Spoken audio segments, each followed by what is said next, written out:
নমস্কার বন্ধুরা, মিঠুর কুকিং চ্যানেলে আপনাদেরকে আবারও স্বাগত। আজকেও একটা দুর্দান্ত রেসিপি নিয়ে চলে এসেছি। দারুণ টেস্ট কিন্তু রেসিপিটার। যে কোনো গরম ভাত বা পান্তা ভাত বা জল ঢালা ভাত যে কোনো কিছু দিয়ে কিন্তু ভীষণ ভালো লাগবে খেতে। তো আমি কিছু শ্যালো ফ্রাই করে দেখিয়েছি, কিছু ডিপ ফ্রাই করেছি, আবার একটার কিন্তু বাইরেও ডাল বাটাটা লাগিয়ে ভেজে দেখিয়ে দিয়েছি। কিছু কুমড়ো পাতা নিয়ে ভালো করে ধুয়ে নিয়ে লবণ জলে কিছুক্ষণ ভিজিয়ে রাখছি, যাতে পয়জনটা, যদি কোনো পয়জন থাকে সেটাও যাবে, পাতাটা নরম হবে। আগের দিন রাত্রিবেলা কিছু মুসুরির ডাল ভিজিয়ে রেখে দিয়েছিলাম, সেটা ভালো করে কাঁচা লঙ্কা দিয়ে পেস্ট করে নিয়েছি, যেমন মুসুরির ডালের বড়া করে ঠিক ওইভাবেই। এবার কিছু রসুন আমি গ্রেটারে গ্রেট করে দিয়েছি। আমি 1 মুঠ মতো রসুন দিয়েছি। আপনাদের যতটুকু মনে হবে ডাল লাগবে বা যতটা ফ্যামিলি মেম্বার সেই অনুযায়ী আপনারা দেবেন। এরপর একটা বড় পেঁয়াজকে ভালো করে কুচি কুচি করে কেটে নিয়েছি, সেটাকেও দিয়ে দিচ্ছি। এরপর স্বাদ মতো লবণ দিয়ে দেব, আর দিয়ে দেব স্বাদ যতটা পরিমাণ লাগে হলুদ। আমি এখানে হাফ টিস্পুন হলুদ দিয়েছি, আর কিছু চিলি ফ্লেক্স দিয়েছি। যেহেতু লঙ্কা দেওয়া ছিল, কাঁচা লঙ্কা, চিলি ফ্লেক্স একটু কমই দিয়েছি। আপনারা যেরকম ঝাল খান ওইভাবে দেবেন। এরপর ডালটাকে ভালো করে ফেটিয়ে নিতে হবে। যত ডাল ফেটাবেন তত কিন্তু ডালটা লাইট হয়ে যাবে, আর খেতে কিন্তু ভালো টেস্ট হবে। এরপর জল ঝরিয়ে পাতাগুলো তুলে নিয়ে তারপরে দেখুন পাতার মধ্যে পুরো ওই ডাল বাটাটা লাগিয়ে দিচ্ছে। আমি কিন্তু আলাদাভাবে বড়া করছি না, এটা খেতে ভীষণ ভালো লাগে। ঠিক এইভাবে করে খেয়ে দেখবেন এবং আমাকে জানাতে ভুলবেন না। এবং পুরো পাতার মধ্যে ডালটা মাখিয়ে নিয়ে এবার পাতাটাকে ফোল্ড করে নেব। এই পাতাগুলো কিন্তু যেহেতু ডাল দেওয়া আছে সেই জন্য মুড়েই থাকবে, এটা খুলে যাবে না তেলে ভাজতে গিয়ে। দেখবেন আমি যখন ডিপ ফ্রাই কি শ্যালো ফ্রাই করব তখন দেখবেন একটা পাতাও খুলবে না। এটা সুতো দিয়ে বাঁধা বা কাঠি টুথপিক দিয়ে সেট করার কোনো দরকার নেই।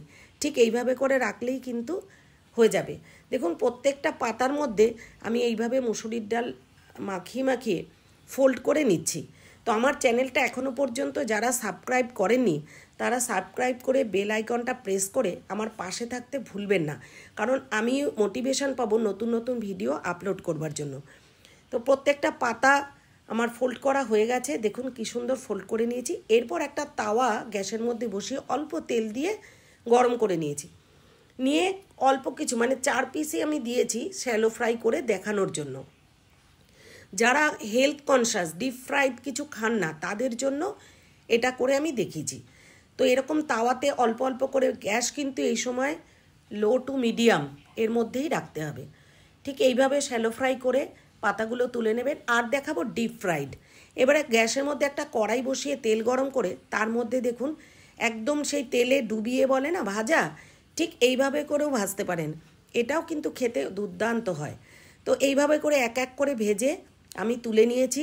আপনারা এই ভাজাগুলো শুধু গরম ভাত আর একটু লবণ লঙ্কা হলেই হবে, এ দিয়েও খেতে পারেন, ডালের পাতেও খেতে পারেন।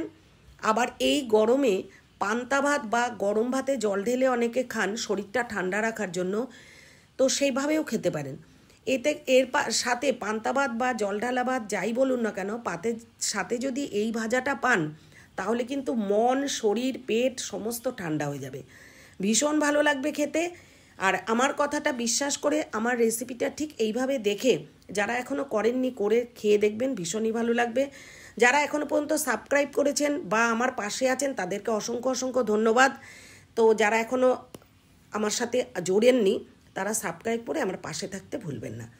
তো এইভাবে করেই খেয়ে দেখবেন কেমন লাগে, কেমন লাগলো জানাতে কিন্তু ভুলবেন না। দেখতে তো অপূর্ব হয়েছে, কমেন্ট করে জানাবেন কেমন হয়েছে। এই পিসটা তো স্পেশাল হয়েছে, যেটার বাইরেও দিয়েছিলাম। Thanks for watching.